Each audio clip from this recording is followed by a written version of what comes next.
बढ़ते अगली खबर की ओर। उत्तर प्रदेश के सीतापुर में शनिवार को दिन दहाड़े पत्रकार राघवेंद्र बाजपेयी की गोली मारकर हत्या कर दी गई। हेमपुर रेलवे ओवरब्रिज में पत्रकार राघवेंद्र बाजपेयी को 3 गोलियां मारी गई, जहां उनकी मौत हो गई। यूपी के सीतापुर में पत्रकार की हत्या हुई है। सीतापुर में पत्रकार की गोली मारकर हत्या हुई है। मर्डर केस में पुलिस जांच में जुटी। हत्याकांड में अब तक कोई गिरफ्तारी नहीं हुई है और कहीं ना कहीं इससे सवाल जरूर खड़े होते हैं कानून व्यवस्था को लेकर भी, जिस तरह से सीतापुर में पत्रकार की हत्या हुई है। हमारे संवाददाता विवेक राय हमारे साथ लाइव जुड़ चुके हैं। विवेक, आखिर क्या वजह रही, कुछ पता चला क्यों पत्रकार की हत्या हुई है और पुलिस का क्या कहना है? कानून व्यवस्था को लेकर भी सवाल जरूर खड़े हो रहे हैं।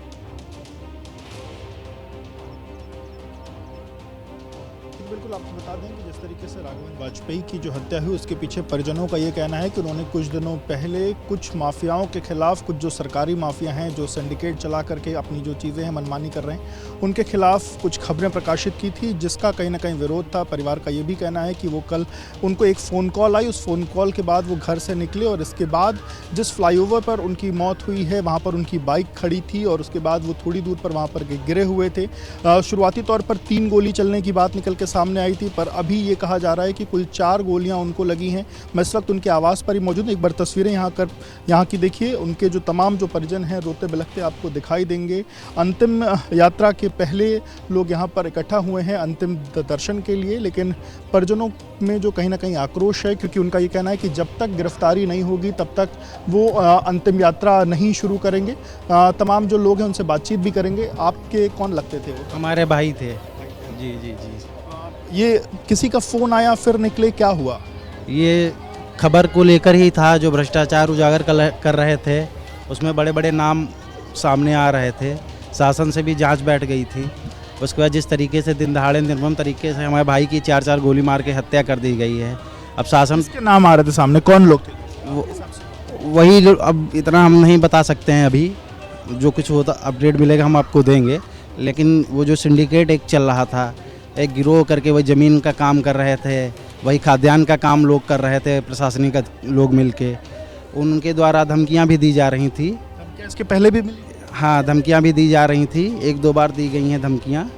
फ़ोन पुलिस उन्होंने परिवार को बताया, आप लोग को? हाँ, हमसे शेयर करते थे वो, लेकिन हम लोगों ने सोचा चलो पत्रकार हैं, खबर दिखा देते हैं, भ्रष्टाचार छाप देते हैं तो सब होता रहता है।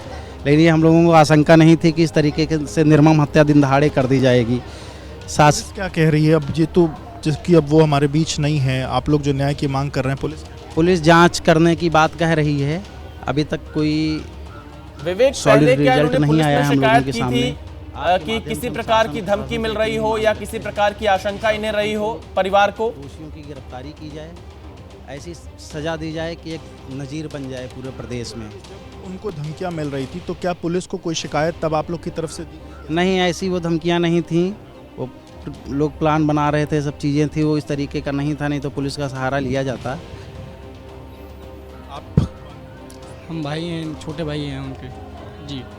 पुलिस जिस तरीके की कार्रवाई कर रही है, संतुष्ट है पुलिस कार्रवाई?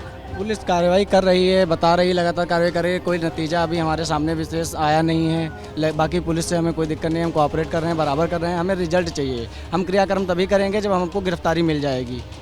यात्रा तभी शुरू, तभी संस्कार हमारे भाई का तभी होगा जब सर्वप्रथम दोषियों पे कार्रवाई हो जाएगी, गिरफ्तारी हो जाएगी दोषियों की, मृतक के परिजनों को मुआवजा मिल जाएगा, पत्नी को योग्यता।